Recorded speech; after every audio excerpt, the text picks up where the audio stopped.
শহরের ইঁদুর আর গ্রামের ইঁদুর। একসময় এক ছোট্ট গ্রামের ইঁদুর শান্ত সবুজ মাঠের ধারে খুব সুখে বাস করত।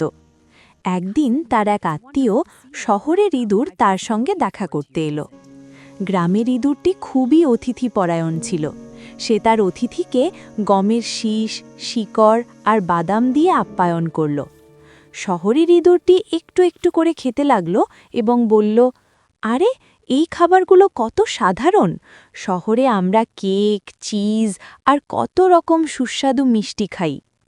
সেই রাতে গ্রামের ইঁদুর ঘুমোতে গিয়ে স্বপ্ন দেখল সে যেন শহরের ইঁদুর হয়ে গেছে, আর চারদিকে কত সুন্দর খাবার আর আনন্দময় জীবন।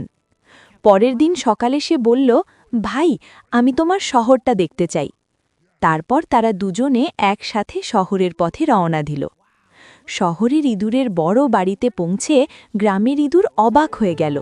টেবিলে সাজানো ছিল কেক, চিজ আর নানা রকম সুস্বাদু খাবার। বাহ, খুবই লোভনীয় সব খাবার।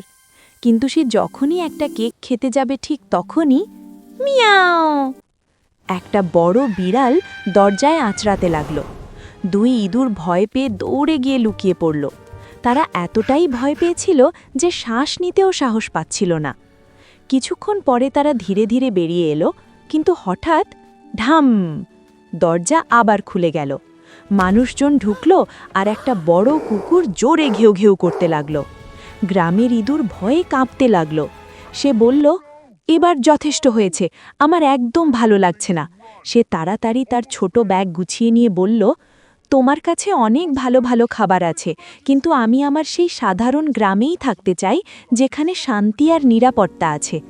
তারপর সে এক দৌড়ে নিজের শান্ত গ্রামের বাড়িতে ফিরে গেল। সেই দিন থেকে সে তার সাধারণ জীবনেই সুখে থাকতে লাগল। সে বুঝতে পারল, ভয় আর অনিশ্চয়তার মধ্যে বিলাসিতার চেয়ে নিরাপদ আর সহজ জীবন অনেক ভালো।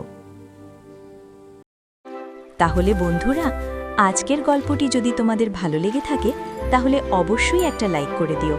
আর এমন সুন্দর সুন্দর গল্প আরও শুনতে চাইলে আমাদের চ্যানেলটি সাবস্ক্রাইব করে পাশে থাকা বেল আইকনটা চাপতে ভুলবে না।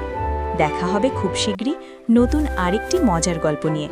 সবাই খুব ভালো থাকবে, সুস্থ থাকবে। এখন তাহলে আসি, টাটা।